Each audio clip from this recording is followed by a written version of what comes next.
Hey guys, there are not a lot of people that I really, really admire and respect like Alex Harris. This guy has done it all. In fact, the one word that I think of when I think of Alex Harris is tough. Tough enough to stand on the 7 highest peaks on the 7 continents. Tough enough to make his way to the South Pole unsupported. Tough enough to be the first human being on Earth to walk across the empty quarter of the Arabian Peninsula by himself. This guy is as tough as anybody I've ever met in my life. And today you're going to hear a couple of powerful things that Alex learned and why he was willing to leave his job and go pursue his dreams. And I hope you're as inspired by Alex as I am when this episode is over. So here it is, Alex Harris on this week's episode of Unbeatable. These stories of triumph over adversity will help you handle your toughest days in life and become unbeatable. Alex, thank you so much for taking time and being a guest on this episode of Unbeatable. It's a pleasure. Thank you for the opportunity. Yeah, for people that are listening, if you're driving in your car right now, you're going to notice right away that Alex has a very different accent with the English language than I do. That's because he's coming to us today from South Africa. Thanks for taking the time, many time zones away and a whole nother continent away, for being part of this episode today. Absolutely. I'm excited to be part of it in a small way. So thanks for having me. Yeah, Alex, you're a guy. We had a chance to sit down and talk in South Africa this year in May. And I tried to say it to you very briefly then, but you're a guy that I really, really respect. And honestly, I look up to just because of how tough you are. Well, thank you for the compliment. But you know what? I mean, I've just been blessed with unusual opportunities and just great people through my life. So it's penned an unusual story, but it has very little to do with me though. Yeah. Well, we're going to get into some of the incredible accomplishments that you have over your lifetime. You've done a couple things that I have just dreamed about being able to do. And not only have you've done them, but you've done them more than once, like conquering Everest and a few other of those very extreme endurance challenges. Before we get into some of your accomplishments on a bicycle, or on a mountain, or in the desert, I want to talk a little bit about your opinion of what it looks like to be tough. So I just use this language with you that I almost never use with other people, but for you, this word really fits. I really consider you to be one of the toughest guys that I know. And tough for me is not just strong or fast, but there's something inside of you, a grit inside of you that keeps going. And I just wanted to ask you, this isn't a trick question, but I was just going to ask you out of the gate, like, what would you say is tough? What makes one man or one woman tough compared to another? So I think it has to do with how close they get to their potential.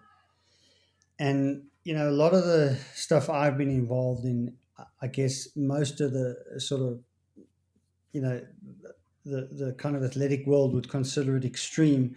Yeah. And it's extreme because the circumstances are extreme, the weather, the conditions. And so the skill set is a very specific skill set. And so you lie outside of the bell curve of the majority of people. And that's not a fair reflection on Yeah. toughness. For me, toughness is more around sort of how God has made us, but very few of us get to experience our full potential. And that stretch from where most of us live and operate in to the edge of how God's made us is where the kind of tough realm exists. And for me, that's an exciting place because that implies that all of us have the ability innately to do tough, really tough things. Few of us have the ability to do extreme things, but that's why I think extreme is just an unfair descriptor, and for me, tough, and that's why we kind of call our race the toughest race on earth. Yeah, there's a thousand more races that are more extreme, but are there a true reflection, and will they get most people who are relatively athletic and passionate about cycling, give them a fair test? No. So for Yeah. me, toughness is something that exists in all of us, but very few of us get the opportunity or the desire or a combination of circumstance, timing, and experience to step beyond what we're comfortable with and discover actually how tough God has really made us. Yeah, I love your description because you're talking about the people that have the opportunity and take it to live on the edge of the bell curve.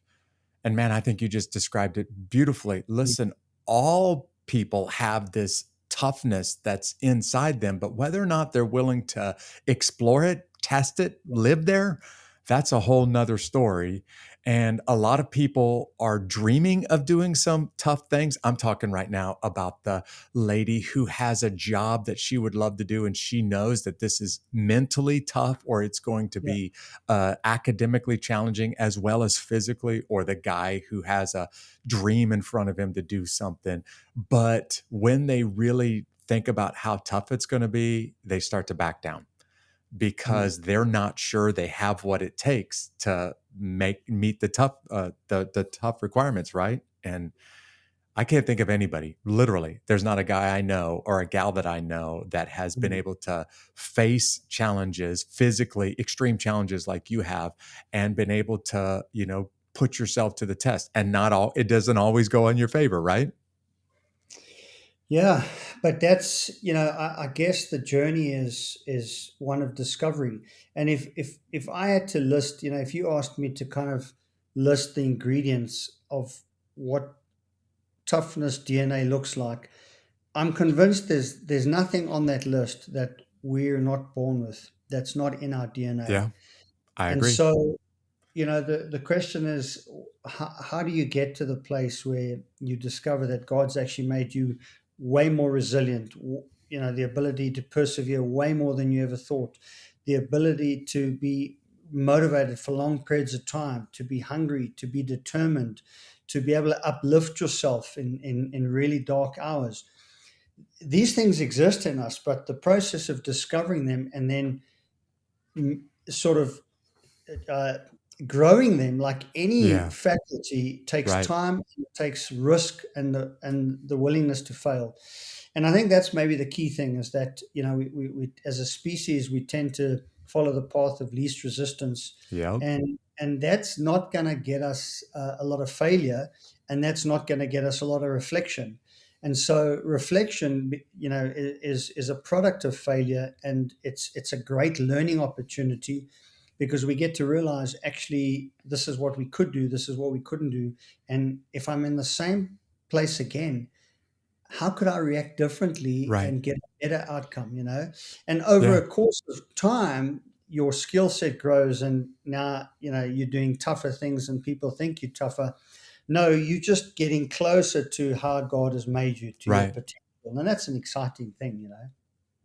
Yeah, I hope somebody who's listening to this right now while they're out running on their ear pods, or somebody who's driving and hearing you, is hearing being tough doesn't guarantee everything is going to go in your favor. Actually, taking the risk doesn't even mean that things are going to go the way that you want them to go. But it's saying, I'm willing to fail to see what my real limits or my real potential are.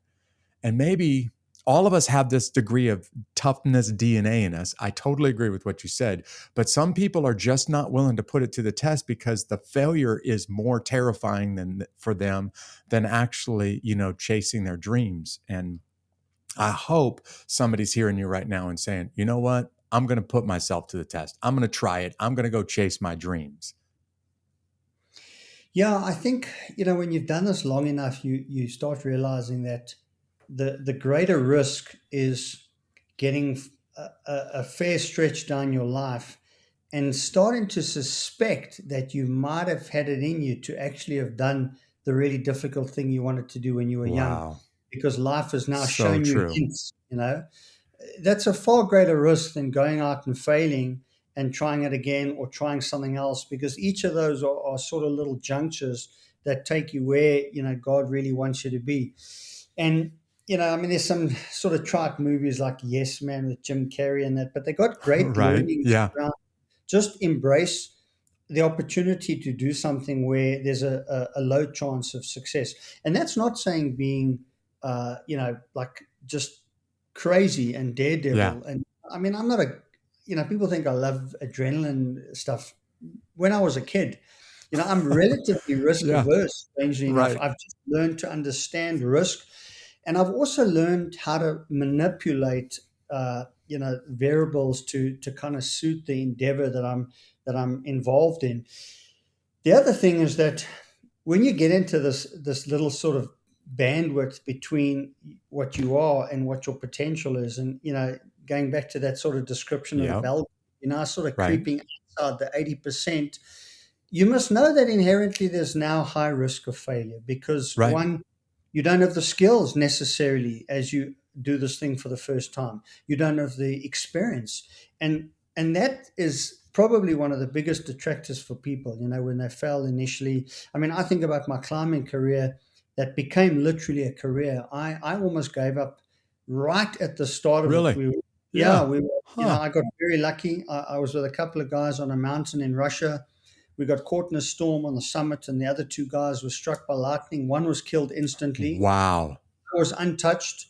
And, the other guy, we don't know whether he survived in the long run. But, I mean, I was young. I was 21, I think. And I Yeah. remember for months saying, I'd only been climbing for a handful of years, but this was really the first big sort of alpine stuff I was doing. And Uh-huh. I sat around with friends multiple times, in a bar saying, what, I'm done there. Like this is crazy. I can't do this. And I almost came close to that point, but I look back now, and this was in the early 90s, you know, for whatever reason, I didn't make the decision to quit, and I Yeah. carried on, Right. and you get more experience. And so what experience does, oddly enough, is that it allows you to see a risky outcome at the end of the journey. Uh-huh. And so you don't, like for example, K2. I mean, I went and led a team of South Africans to climb Broad Peak, which is an 8,000-meter peak Yeah. next to K2, the second highest mountain. The long-term objective was to go to K2 and be the first, Africans to climb K2. So we're climbing up Broad Peak, looking across at K2, looking at the lines and the avalanches, and trying Mm-hmm. to get a sense of when, is there a good line? And long story short, I mean, I called off that expedition because the conditions were really dangerous. But 2 or 3 years later, the opportunity to go to K2 came into my life, and I said no to the guys. And so right in that moment, the risk of K2 is not when I'm at 8,000 meters on the bottleneck Yeah. assessing Right. whether or not I can get across this icefall. It's sitting in my living room, recognizing that the decision I'm about to make will head me down a path that has high risk. And that's what wisdom does. That's what Yeah. experience does. It just Right. backtracks in time and allows you to see, while the opportunity is exciting, this is going to inexorably get me to a place of high Yeah. risk. Right. When you're young, you say yes, and now you're suddenly on the mountain, and now you realize you don't have the skills. Then you're in high risk, and That's now you not a good place to be. Yep.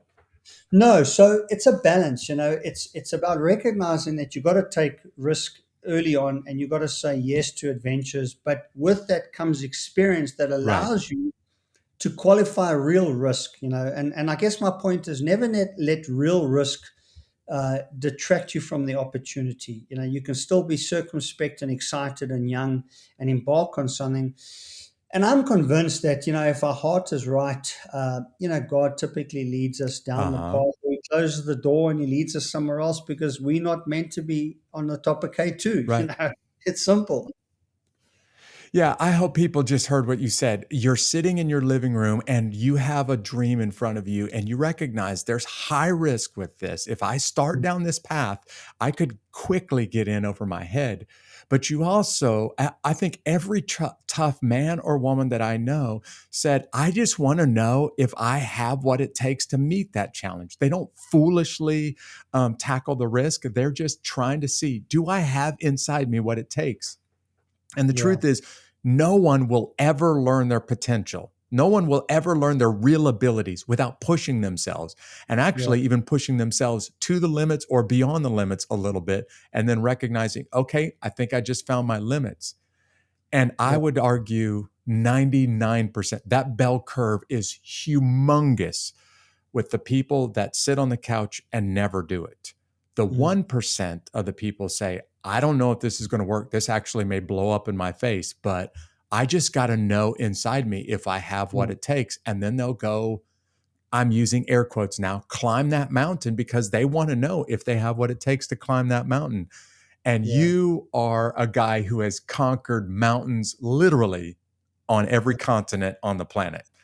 Um, we're going to get into some of your accomplishments as a track cyclist, on a mountain bike in the empty quarter in the desert. But what you did in mountains is one of the things that inspires me about you, Alex. I have always been inspired by mountaineers and the guys and gals that are climbing the Yeah. world's highest peaks. And you've summited the 7 highest points on the 7 continents, and done it successfully. Very few human beings on earth can say that.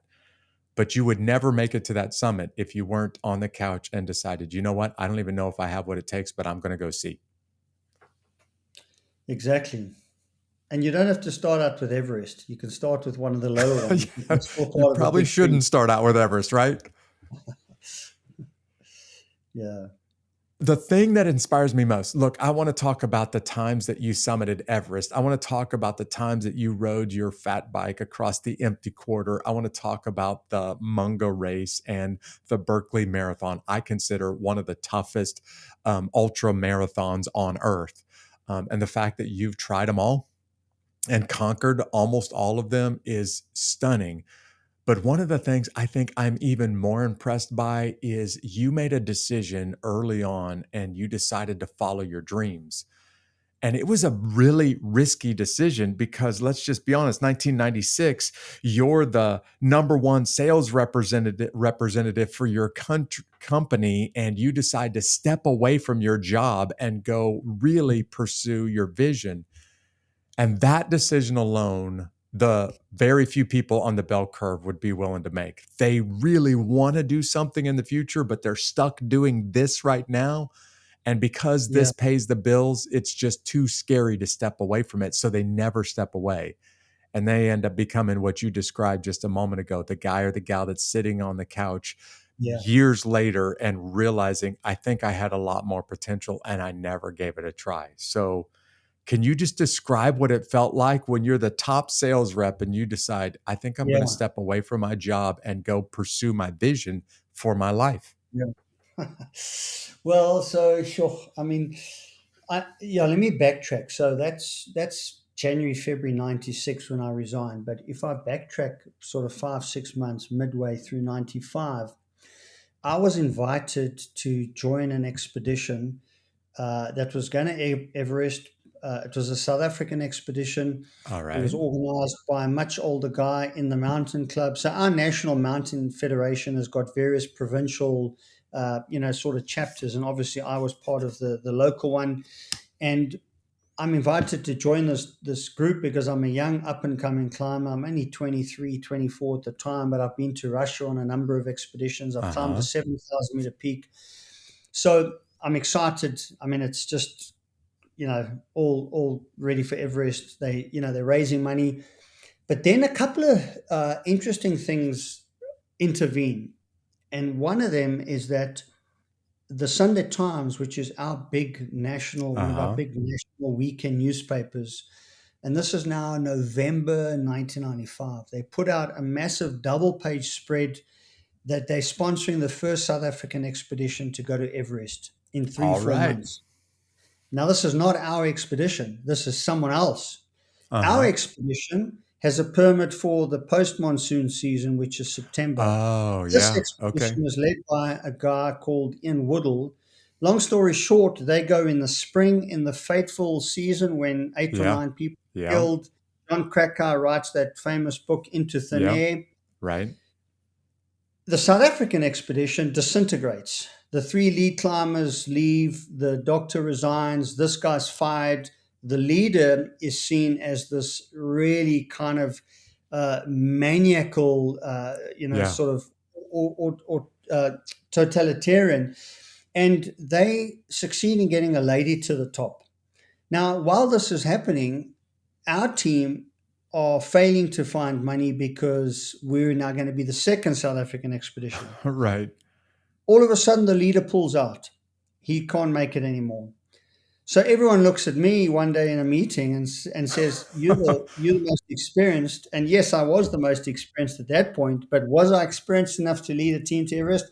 No Right. ways. Right.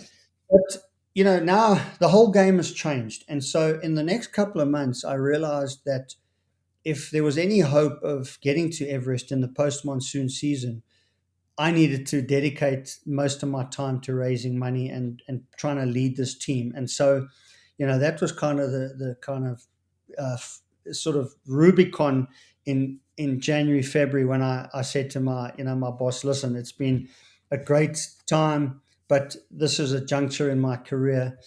And I didn't know the Lord, so there was no sort of praying about it or seeking guidance or any of that. I just made a call, resigned, and the rest is history. We went to Everest with no Sherpas, no oxygen. We got our butts kicked, but we survived. Oh, that's incredible. Yeah. Well, I'm Yeah, just sitting there thinking about that decision, though. You had to realize I'm giving up all of my security. I'm giving up what is paying the bills right now. And not only yeah, am I giving it up for this physical challenge of conquering Everest, but I'm going to have to raise the money and lead a team. None of that you have any experience or a whole lot of help doing, or at least, mm, all of this is a challenge in front of you. And that amount of challenge, I think, would freak most people out. And they would say, you know what, I'm just going to stay safe and comfortable. I'm going to keep working this job that I hate instead of pursuing my dream. And I really do want to say, Alex, man, one of the things that has inspired me most about you is the fact that you would be willing to leave and go pursue your dream. I think there's millions of people that wish they could do what you did, but they're yeah, just struggling with the confidence or overcoming the fear to do it. So could you just, for a very brief moment, talk yeah. to somebody who's listening right now and saying they're listening and thinking, I hate my job. I have a dream, but my job pays the bills and I don't know if this dream is going to work. So I'm just going to stay comfortable. What would you say to them? So I would say that God has designed this universe in such a way that we can never really fail. And yet, all the markers and the metrics around us that are number based are designed in the opposite direction. They're designed to describe success or failure. And so we naturally gravitate to the left side of that graph in terms of failure when all the evidence is stripped that we're going to still get our salary, Yeah. that Right. costs are mounting. But if you're able to step back and get a hint of a bigger picture, the bigger picture is that we can't fail because the DNA of the universe deems it impossible. Now, does that mean you can't get fired? Does it mean you're going to, Right. Fall off the be side of a mountain. questioning Yeah. all of that stuff? Yes, absolutely. But I mean, really, really fail. The stuff that keeps us up at night, that makes us profoundly concerned, hardly any of that ever comes to pass. Yeah. Right. So we waste an enormous amount of energy, and you can only test that theory by taking smaller steps and Right. taking smaller risks. But I can say that I had a sense of just how long life was going to be, and that sounds Uh-huh. odd when you're in your 20s. Maybe that comes naturally, and so maybe it's a gift of younger people just to take risk, or maybe there's a personality type that generally is more risk averse, and I think that's Yeah. probably the case. But there's an idea that we call borrowed momentum, and this was definitely at play when I made that decision. And borrowed All right. momentum is simply this sort of dynamic where around you there are teams succeeding, there are people that are motivated, there's a corporate momentum that you can, without realizing it, borrow and infuse your team and your kind of go, and suddenly you're not seeing all the potential failures. You're not seeing all the potential risks. You're just trying to problem solve, you know. Now, we didn't Uh-huh. know any about that. I mean, it would be 2 decades before I studied sports psychology, before I started doing some really, really tough things and articulating some of these ideas. But looking back, I realized that was the dynamic at play. And the Yeah. point being, surround yourself with similar idealed people, surround yourself with people with similar passions, with similar interests, because at any given time, someone in the team is going to be having a tough time trying to figure out whether they can do this or not. But someone else in the team is going to be feeling like there's no way we cannot do Yeah. this. We do Right. thrive. And so this idea of borrowed momentum simply says, look, make a tough decision, but surround yourself with people that have got a similar goal and shared values and expectations. And all of a sudden, it's not just you facing this insurmountable task. There's actually a greater force behind you. You know, you're not just one breaking wave. You're this kind of shoreline on an ocean that's Yeah. moving just behind your shoulders, if that makes sense, you know? Yeah, I love the description because if you're really going to step out of the bell curve, as you've used that language, and if you're really going to go pursue your dreams, and it's a big risk and you're leaving a lot behind, one of the ways that you can kind of work the odds in your favor, for lack of a better term, is to be around people that are doing what you want to do, or at least are heading in the same direction, and they kind of sweep you along in the process, and now you've got a group of people instead of going it alone, which is really, really hard to do. I mean, being Edmund Hillary and the first guy Yeah. and standing on the top of Everest is one thing. Being part of a team of people going up the top of Everest is a whole nother thing. And there are some people out there that are sitting in this dead end job. They hate their life and they're saying, I Yeah. wish I could, or I hope I will one day. And I hope they're hearing your advice. Surround yourself with a team. If you want to go conquer something that seems like Mount Everest kind of challenge to you, surround yourself with a team of people that are trying to conquer it, and then go do it together, and get swept along in that borrowed momentum. You know, Jeff, another idea is that, and it's a responsibility that I feel the weight of, profoundly, and that is that our lives are meant to testify. We're meant to witness to people about the DNA of a greater God, Right. something greater than us. Yeah. And there's no witness by saying no and just sticking in a routine. That's not a testimony. Right. That story will not change anyone's life. Rather, the story that, you know what, I resigned, I thought I had an idea and we failed miserably. Even that, as miserable as it sounds, is a greater testimony and a stronger Uh-huh. witness to us as human beings and our DNA than the story of, no, I did nothing. I took no action, you know.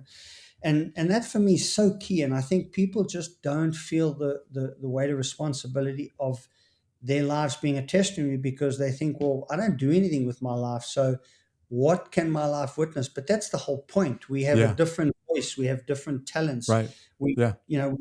we do things differently. And that's precisely how our life counts in a different way to everyone else's. But it counts when we step out and we say, okay, I'm gonna take a risk. And if it fails, that story alone is gonna be a testimony to a whole lot of people.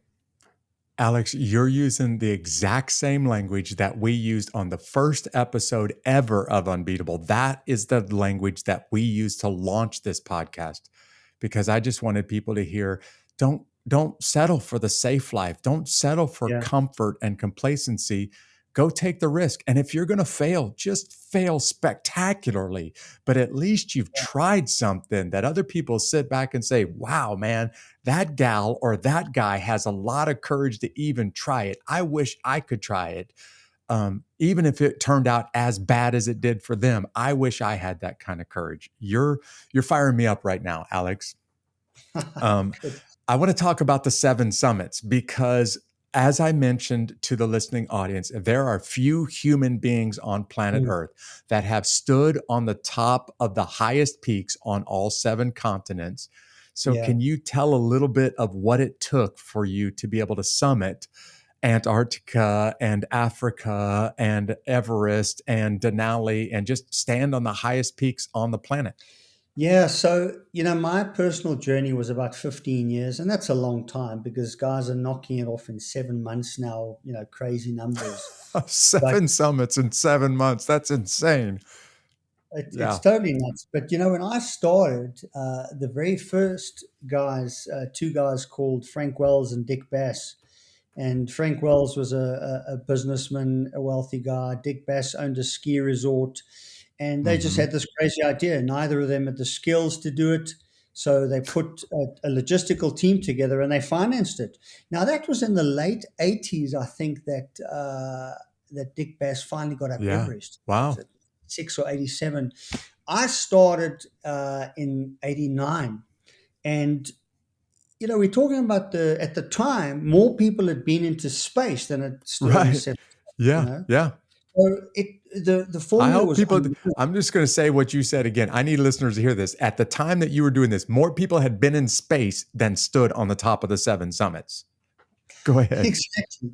So, and there's no shortage of library of how to get into space and all the astronaut biographies, but no one knew how to go about the 7 summits. Right. It was, it was really 96, and the commercial expeditions that brought to the world a formula that you could take someone with reasonable experience, surround them with guides, and then get to the top of Everest. And that came off the back of what Frank and Dick Bass had created with the 7 Summit story. So, when I first went to Kilimanjaro in '89, I remember this idea sitting on the summit there thinking, it was pretty crazy that I could stare down on the continent of Yeah. 500 million people or whatever it Right. was then and realize not one of them was higher than I was. Like in that moment, I was the highest person on the continent Yeah. of Africa. And that idea evolved. And over the next couple of years, we went to Aconcagua, the highest in South Uh-huh. America, in 1992. And so the idea was forming. But now, as South Africans, in fact, in the late 80s, it was only the first time you could go into Tanzania to climb Kilimanjaro Yeah. because, Yeah. with apartheid, we were on this hit Right. list, and Tanzania was one of the countries we were banned. So we couldn't travel till the late 80s anyway. But I had just got out of school. I finished school in '88. I wanted to be a pilot and get into the US and become an astronaut, but that never happened. So I started climbing mountains to So get you to space. decided I'm going to climb up to space. Yeah. Exactly. So by the early '90s and having two or three, and then I mentioned those Russian trips with Yeah. Perestroika and kind of Uh-huh. Glasnost in '92. I was now established as a young up and coming climber in the South African Mountain Club. The Russian Federation clubs were inviting us on exchange programs. And All so right. '92, '93, '94, three successive years, we went to different parts of Russia and some of the former Soviet Union states, climbing Mm-hmm. mountains, including Elbrus, which is the highest in Europe. Yeah. And so this idea started formulating, and we knew in the back of our minds the culmination of this idea happens to be a mountain that's 29,028 feet. That's the Right. highest on the planet. But we didn't we Yeah. didn't spend too much energy thinking about that. We knew that if we took the small steps, that big step would take care of itself somewhere along the timeline. And '96 was really the culmination of that sort of journey. But it would still take it took me another 9 years to get to the summit of Everest because we failed in '96. But what happened in '96 was we got back, we were broke.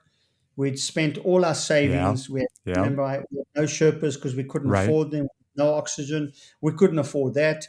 So, we thought if we get up Everest, we're going to be rich and famous. It's going to be easy to meet women. It So put was, my picture on the magazine cover. Yes. And the money will you just know, start flowing in. exactly like Beck Weathers, but it just wasn't meant to be.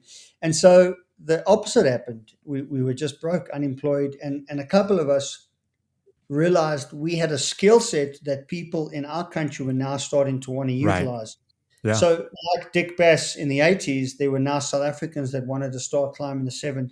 And we started a business that then facilitated that journey for them, while at the same time made possible our own journey to complete the seven summits. Yeah.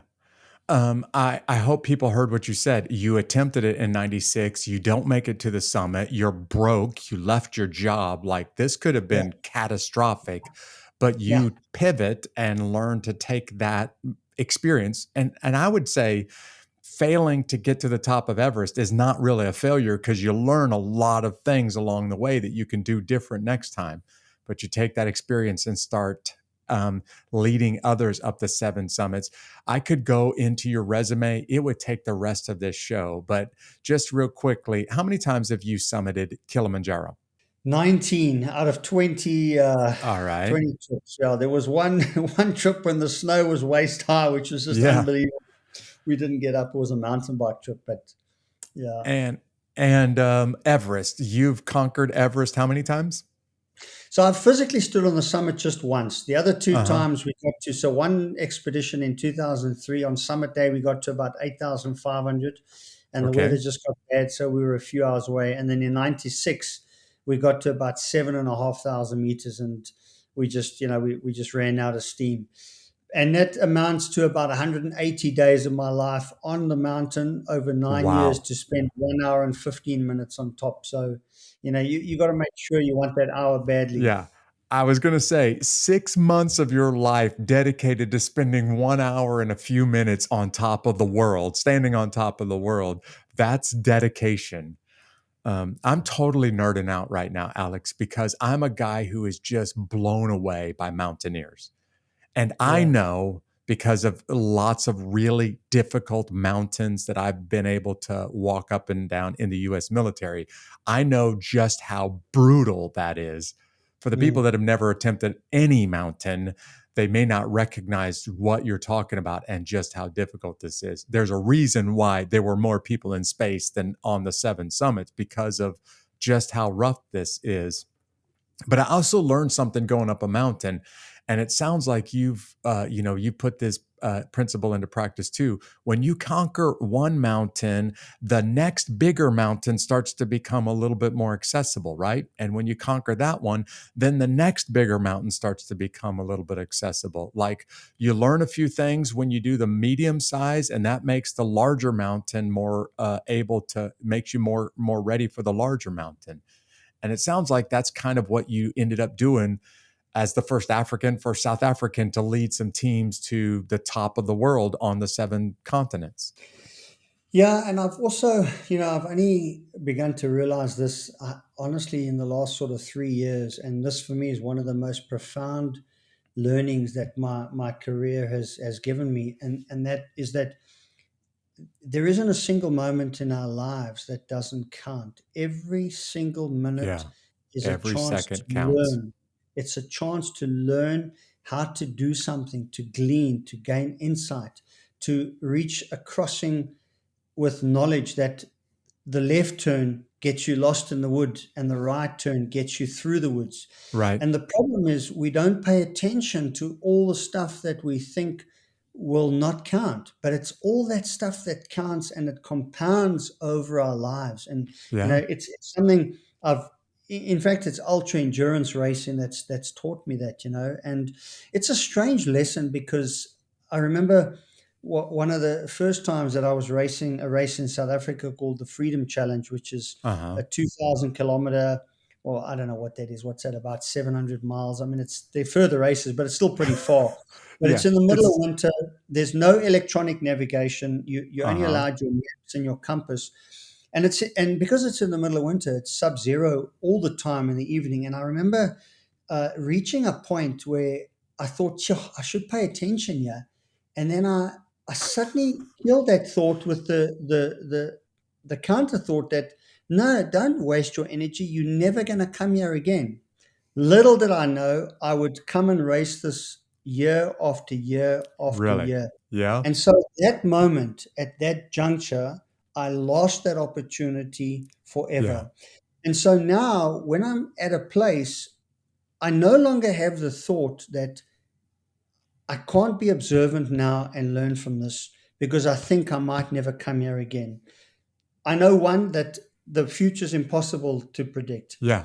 Right. And whether or not I get back to this place, what I learn in this moment by paying attention, I carry with me for the rest of my life.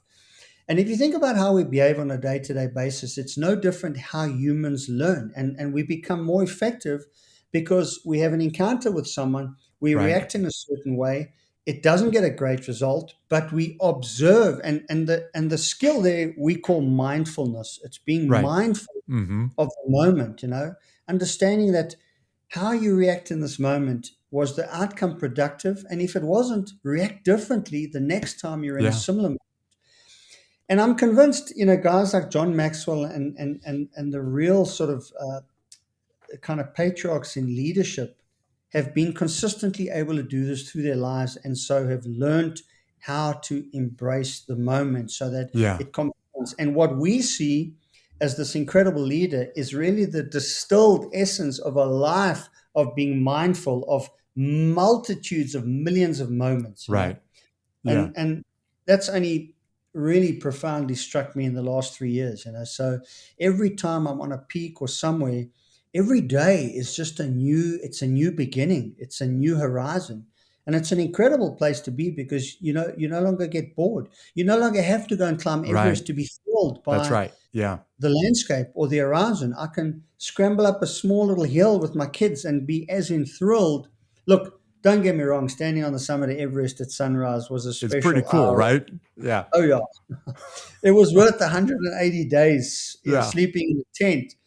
But I got home and I found, I still had to stand in the queue when I went to the Right. grocery store. Yeah. I was still cut off by traffic. They drove like they didn't know I climbed Everest. So, Right. fundamentals of my life had not changed. Success that I thought had not changed the fundamentals, only my perspective on what was possible. That idea of stretching and stepping into the kind of edge of the bell curve now Yeah. became excited me. That's how God made me.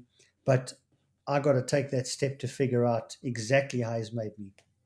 Yeah, and just observing what's happening around you makes you better prepared. Just like the small mountains make you better prepared for the big ones, observing what's happening around you makes you Mm, better prepared for whatever the future holds.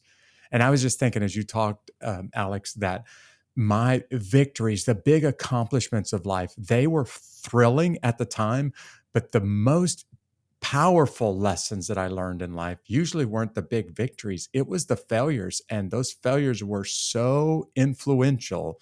I mm. changed, I did things differently because of the failure. And I'm much more impacted by the things that I attempted that didn't go right than the times that I attempted something and it did go right, which itself says, get off the couch and give it a try. And even if it fails, you might learn something and really grow in the process. So playing it safe really isn't that safe anymore. Get up and give it a try. I want to That's transition the conversation for a bit because not only are you tough on the mountain, but you're fast. And I mean really fast on the bike. So you are a track cycle champion. Can you describe a little bit of that before you decide to put that to the test in the extremes and go do the empty quarter on a fat bike for 1,000 kilometers? But tell me a little bit about racing at the masters level and winning silver and gold on a bike on a track. Yeah, so it's so strange, the whole track cycling. The introduction in my life was just really a stirring from the Lord to go down, and I mean, obviously, I'd done a lot of mountain biking and through adventure racing and just mountain biking itself, but track cycling was the first time that I really competed in any form of cycling. And there are two directions a track cyclist can go. One is as a pursuiter and one is as a sprinter. And then All within the right. pursuiting, the disciplines are the individual pursuit, the individual time trial, the long lap races. They are typically Uh-huh. the light type of athlete, scrawny. Then you get the sprinters who are the kilo time trial, the 1,000 meter Yeah. time trial, the Yeah. Olympic sprint, the 1500s, the match sprint, one on one. and they are Uh-huh. typically bulkier, guys. Yeah. And Legs like that's tree trunks, right? pretty much, pretty Yeah. much. And that's pretty much where I ended up going into sprinting. And it never occurred to my coach or myself that actually I might have a real talent for ultra endurance Uh-huh. racing. And so, we started down the sprinting, and you can't cross over. They're such Right. periodized programs. If you go to worlds, or if you compete in the national championships, you really compete as one or the other, because the disciplines are so different. And so it's the strangest thing that every season, as I started exploring more and more ultra endurance mountain biking, and thinking maybe this is really my niche, I'd ask my track cycling coach, are we going to do sprinting or pursuing? And he's like, no, no, no, you're a sprinter. We're doing Yeah. sprinting. Yeah. So, but it's just a strange thing. But it's a very tense affair, the sprinting game on Yeah. track cycling. It's the match sprint where you're one on one. It's a cat and mouse game. It's explosive. The kilo time trial. My coach used to have a saying when it came to the kilo time trial. There were always two types of approaches to training or to the race.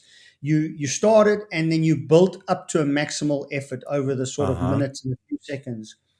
Or the alternative, which was his, you go as hard as you can till you blow, and then you go twice as hard. Until you die. Yeah.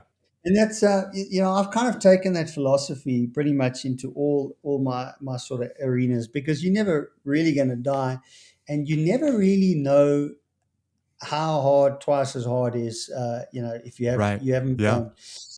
But there's incredible learnings, and I mean, I haven't competed seriously for a few years, and I always, Nadia, my wife, says you need to go back to track, because it gives you a good, your arms buff up a bit, and your Yeah. chest buffs up, because you're Yeah. doing strength, whereas ultra endurance, you just get skinny. But yeah, I mean, it's Yeah. it's it's a strange thing, and as I say, if I went back now competitively, I would probably try and think about the pursuing, because I've got such a great endurance base now after years of like really Right. crazy ultra Right. endurance racing. So it's I'm a bit of an anomaly there, I guess. Yeah, for the people that are listening and they don't get a chance to see you in the video, you're not the really big dude. You're a pretty thin guy because of all of those very long races. Yeah. But the fact that you were able to compete at the sprint level and win at the sprint level is just amazing. I got to know though, the empty quarter for the listeners who don't Yeah. recognize that part of the world. This is Yeah. what they make television commercials out of. It's the spot in the desert where there's nothing as far as the eye can see. And you decide, I'm going to tackle 1,000 kilometers, basically 620 miles on a bicycle across the empty quarter. That's a big transition from sprinting to the empty quarter. So how did that I go? lost you. And really, what was that like when you were going across the desert? So, the fat bike trip actually came after a year after our crossing, and this came after the South Pole. Long story short, if you back up to the South Pole and Everest, one of my mentors at the time was a guy called Sir Ranulph Fiennes, and he's a well-known explorer. The Guinness Book of Records calls him the greatest living explorer. All Ran right. Fiennes had climbed. I mean, sorry, he'd been across the poles all kinds of ways. He'd never climbed Everest. It's a long story how I ended up spending a season on Everest with him. And one day playing a game of cards, because that's what you do when you're stuck on Everest for 70 Right. days. Yeah. You're just sitting in a tent most of the time. And I looked across at Ran, and on the horizon, there was the idea of finishing the 7 summits, which still had to happen. There was the Uh-huh. idea of walking to the South Pole unsupported, to be the first Africans to do that. Please talk about that for just a second, because I almost missed that one, that you're the first, guy to do that from South Africa, which leads up to the empty quarter. Go ahead. Yeah, so we were finishing up with the 7 summits, and Ran had thought we had a chance. My partner at the time, who's a black South African guy called Sibusiso Vilani, who was the first black guy to climb Hmm. Everest. And him and I were sponsored together for a season. And Ran thought we had a chance, even though neither of us had ever skied before, to be the first Africans to ski unsupported and unassisted to the South Pole. Now that's a Which means 600 you're on your nautical own, mile right? journey. Yeah. You're on your own. You're carrying 400-pound sleds because you're not allowed any Mm-hmm. supplies. And we pulled it for 65 days, and we almost never made it, but we just made it. You know? We carried 60 days worth of food, but it took us 65 days to Yeah. get there. And then after that, so back to Everest, that was still on the horizon, but Yeah. I Yeah. said to Ran, playing cards, I said, Ran, what happens if, we get up the 7 and we walk to the South Pole? That's great. We're the first Africans to do that. But what has never been done by anyone? And Right. Ran put his book Not just the down first and he looked, Africans, but nobody. exactly, what's never been done. And he looked across at me and he said, cross the Rub al Khali, which is Mm-hmm. Arabian for the empty quarter, Right. unsupported. I'll be your patron, but I won't come with you because you're going to die. It's Yeah. You're impossible. on your own on that one, big boy. And, when he said that, we chuckled and we carried on playing cards, but a seed was sown. And it took a long time for the sort of season to be right. We had to finish the 7, we had to get to the Uh-huh. South Pole. And then, I woke up one day and I thought, if the greatest living explorer says it's impossible, why is he saying that? Now, interestingly, the Arabian Peninsula today is made up of the Kingdom of Saudi Arabia, which is the Uh-huh. bulk of that landmass. Right. You've got Yemen in the south, you've got Oman slightly to the east, and then above that, you've got the United Arab Emirates and then Mm-hmm. Qatar, Kuwait. So it's a small sort of, well, it's actually quite big. And it had only ever been crossed by a guy called Wilfred Thesiger, the only Westerner who crossed it from south to north, and he'd done it with Arabs, and they'd carried a whole lot of stuff on Uh-huh. camels. So it had never been done unsupported, and the reason Rand thought it was impossible was because he was stationed in Oman. The SAS, that Yeah. you're very Yeah. familiar with, they had a long-standing treaty with the Sultan of Oman to protect the deepwater port of Muscat. Mm-hmm. And in lieu of using the port, they always had a SAS regiment stationed in Oman. And so he spent a couple of years as part of the SAS regiment in Oman, and he Mm-hmm. had penetrated some degree into the empty quarter and knew it intimately and knew it was impossible. Yeah. And so that started the idea of designing a cart to try and follow Thesiger's footsteps, but to do it without Arabs and to do it carrying all of our food and filling up at only 3 Yeah. stops and carrying water. And that journey took us, well, it took about 4 years to design the cart and go on 3 other Uh-huh. expeditions to test it. But the actual journey in 2013, I think, took us 40 days to walk 1,200 kilometers, just 3 of us. And Yeah. then it was so hard that the following year we decided, no, let's do it on fat bikes with support. And so we were the first people to Yeah. ride across the Arabian desert on fat bikes. But it wasn't nearly as hard as doing it unsupported the year before. I mean, that almost killed us. I just want people to know they put this in movies and in television commercials because it's that bad. It's that dangerous. And the fact that you conquered it, man, it just blows me away. There's so much more that I want to talk about, but for just a few minutes before we wrap this episode up, I got to talk about the Munga. So you decided I'm going to create a race for people like me, the 1% that's willing to leave the bell curve and go try the extreme. Describe the Munga because it starts in just a couple of weeks. Describe your motivation for creating the race and really just describe the Munga for people that have never heard that word before. Yes. So, in a nutshell, it's a semi-supported mountain bike race. It's 1,000 kilometers, so about 700 miles, I guess, through Mm-hmm. the heart of Al Karoo in the middle of summer. And Al Karoo is a semi-desert, arid place with blazing temperatures. And the Lord actually gave me the idea over a season because I had raced the Freedom Challenge multiple times, which was that winter race. Right. I'd also been to the US and I'd raced the Tour Divide, which is the Uh-huh. granddaddy of ultra endurance races from Canada all the way to the Mexican border down the Rocky Mountains. Now that's 2,700 miles, I think. And I Yeah. realized that these events profoundly shake you to the core and compel you to do more with your life. Yeah. But I've also done the simple events, like, the 2 or 3 or 4 day stage race where you Uh-huh. race 6 hours and then you spend the rest of the day in a tent, eating, drinking, sleep, start again. And those races simply weren't hard enough to profoundly affect a human being. Yeah. But the races that were just too long. No one had a month to go Yeah. and do a race. Yeah. The Right. Tour Wide, the record is 2 weeks. The Freedom Challenge, it's a 3-week adventure. Yeah. Yeah. So I realized most people they're not getting the opportunity to be shaken to the core. And so I thought maybe there exists a format that lies within that continuum that's in a time frame that's doable. And so, the Lord kind of gave me this idea of the Munga and 1,000 Uh-huh. kilometers. It started out as 6 days. We made it 5 days, 120 hours. And the idea was to create something that was genuinely, absolutely debilitatingly hard, but possible for a Yeah. lot of people if they got their heads right and they started to discover this idea of toughness, that it exists in them, but they got to push. And Yeah. 5 days being the format. And that's kind of how we got there. So it's nonstop.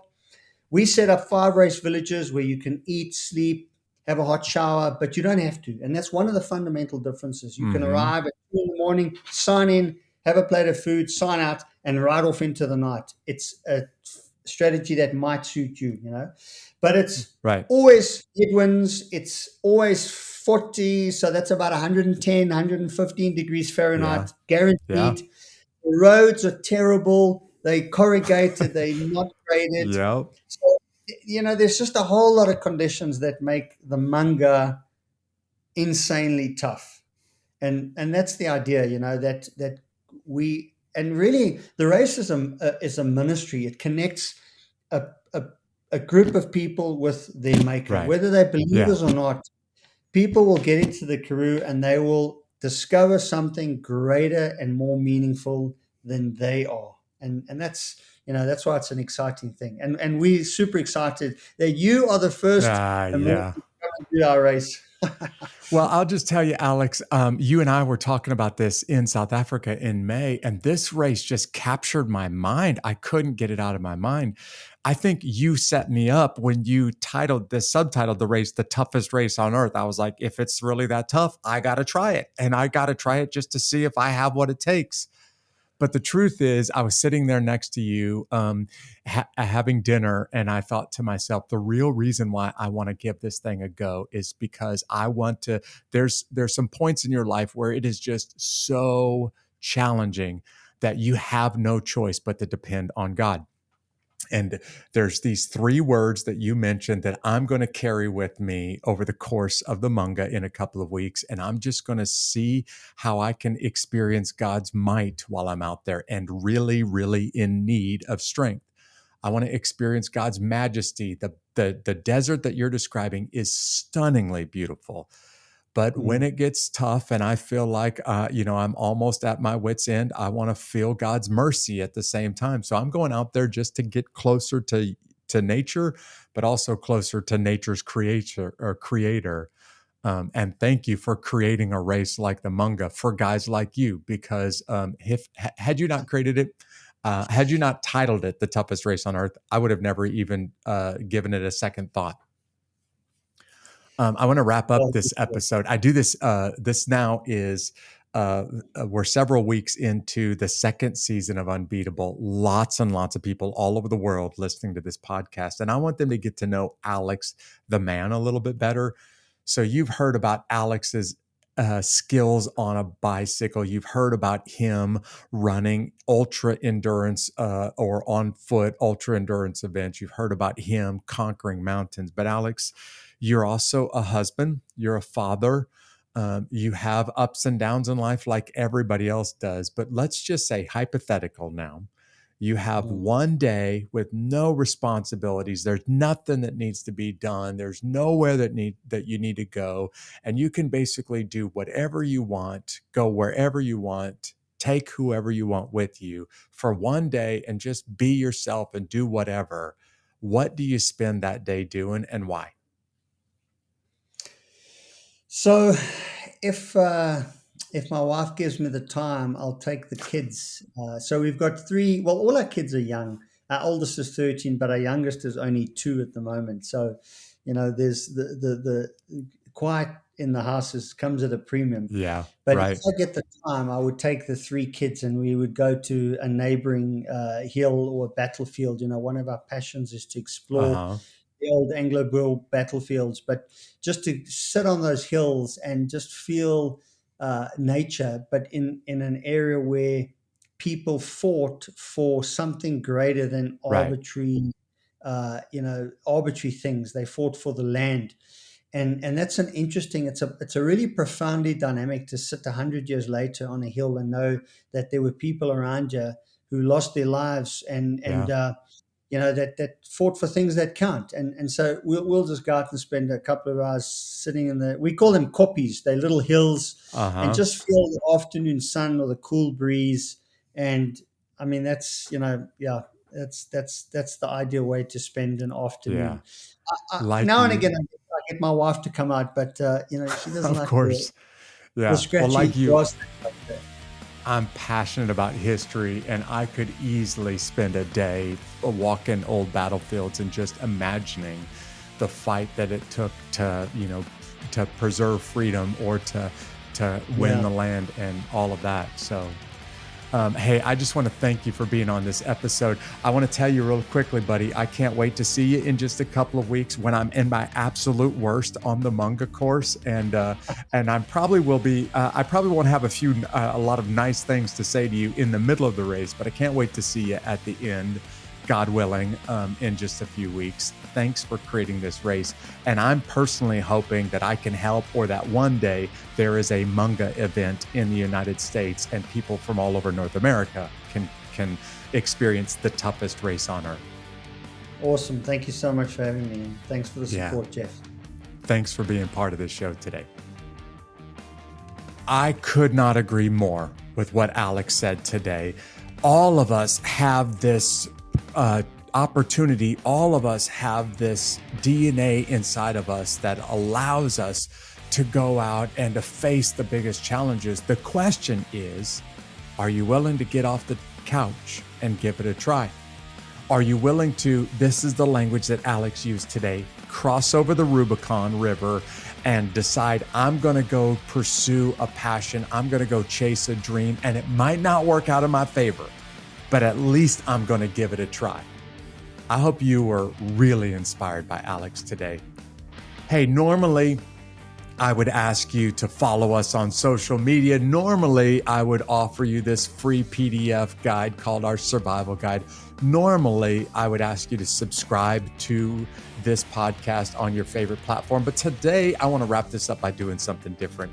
I am competing in the Munga as a fundraiser, and actually to raise awareness for veterans that are struggling after they leave the military. So I'm doing this Munga event as a fundraiser for the Three Rangers Foundation. And if you would be willing to participate, if you'd be willing to support, if you just want to follow me on the race course, I want you to go ahead and go to my website, jeffstrucker.com, and then click the tab that says Munga. I'll put the link right here in the notes, but go to jeffstrucker.com/Munga and you can follow me on the course. But even better, if you would be willing, make a small donation, because 100% of what you give is going to the Three Rangers Foundation and to support warriors that are struggling when they leave the military. Thank you for joining me this week, and I'll see you, God willing, right back here next week on Unbeatable.